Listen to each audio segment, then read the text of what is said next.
اور پہلے دن اپنی بیوی کو نصیحت دی جا رہے تھے، میری ماں کی خدمت کرنی ہے، میری کرنا کر، میری ماں کی کرنی ہے، میرے ابا کی کرنی، میری بہنوں کی کرنی، کسی کے سامنے تم نے بولنا نہیں، کسی کے سامنے اف نہیں کرنا، بے وقوف اس سے محبت تو جتا پھرو، اس کے بعد جو کچھ کہے گا وہ کرے گی۔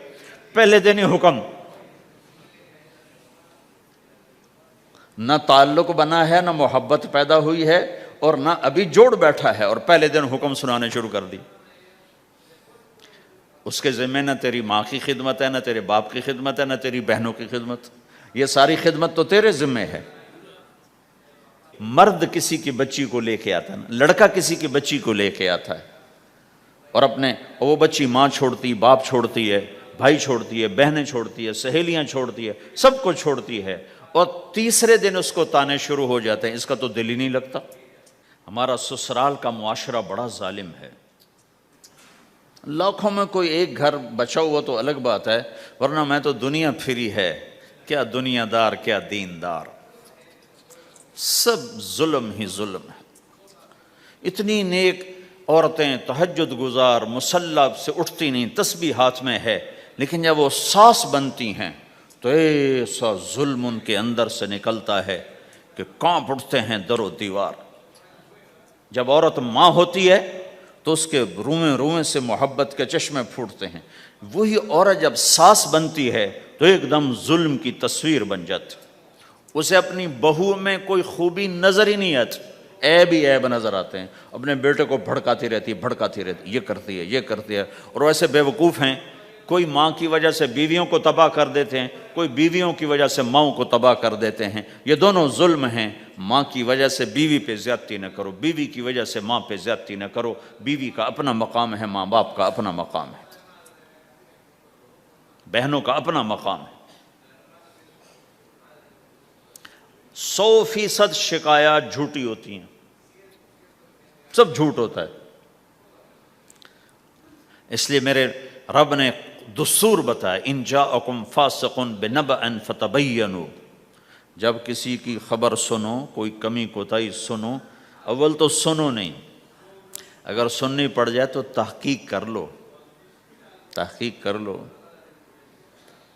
قاضی ایاس کے پاس آئے، ایک شخص آیا روتا ہوا، ہائے مر گیا، ہائے مر گیا، تو ان کے ساتھ ایک آدمی بیٹھے تھے، کہنے لگے حضرت اس کا قضیہ جلدی سے سن لیں، بیچارہ بڑا مظلوم لگتا ہے۔ کہنے لگے چپ کر، یوسف علیہ السلام کے بھائی بھی رات کو روتے ہوئے باپ کے پاس آئے تھے، ہر رونے والا مظلوم نہیں ہوتا، ہر رونے والا مظلوم نہیں ہوتا۔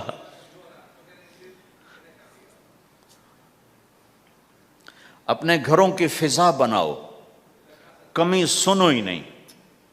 تمہاری بیوی ماں کی کمی بتانے لگے، کہا نہ مجھے نہ بتاؤ، تیری بڑی مہربانی۔ تمہاری ماں تمہاری بیوی کی کمی بتانے لگے، کہا اماں مجھے نہ بتا، تیری بڑی مہربانی۔ گھر کی فضا ایسی بناؤ کہ کسی کی کمی کا تذکرہ نہ ہو، تو اللہ کی قسم تمہارا گھر جنت کا نمونہ بن جائے گا۔ یہ معاشرت کا دین بتا رہا ہوں، معاشرت کا دین۔ اپنی بیوی کی خوبیوں کی تعریف کرو، کمیوں پہ پردہ ڈالو۔ بیویوں کے ذمہ ہے خامد کی خوبیوں کی تعریف کریں، انسان حوصلہ افزائی کا محتاج ہوتا ہے۔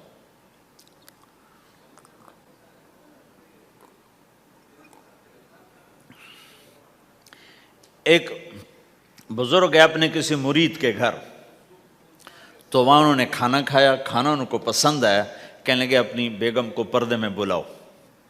تو انہوں نے اپنی بیگم کو پردے میں بلایا، کہا بیٹی میں نے تیرا ہاتھ کا کھانا کھایا، بہت مزیدار تھا، اللہ تمہیں جزائے خیر دے، تم نے بہت اچھا پکایا۔ تو وہ زارو قطار رونے لگی۔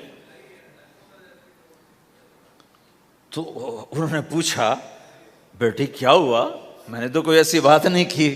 کہ نہیں حضرت آپ کی بات پہ رونا نہیں آیا، رونا اس پر آیا ہے کہ 30 سال سے میں اس شخص کے ساتھ رہ رہی ہوں، کبھی ایک دفعہ اس نے میرے ہاتھ کے پکے کی تعریف نہیں کی۔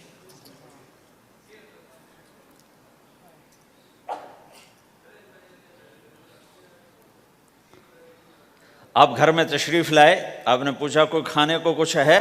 ام سلمہ رضی اللہ عنہ کا گھر، کہا یا رسول اللہ آج تو کچھ نہیں، سرکہ ہے۔ کہا واہ واہ واہ واہ، نعم الادام الخل، سرکہ تو بہت اچھا سالن ہے۔ سبحان اللہ، کیسے دلجوئی فرمائی اپنی بیگم کی، سرکہ تو بہت اچھا سالن ہے، یا تو نے نمک کم ڈال دیا، تو نے مرچی زیادہ کر دی۔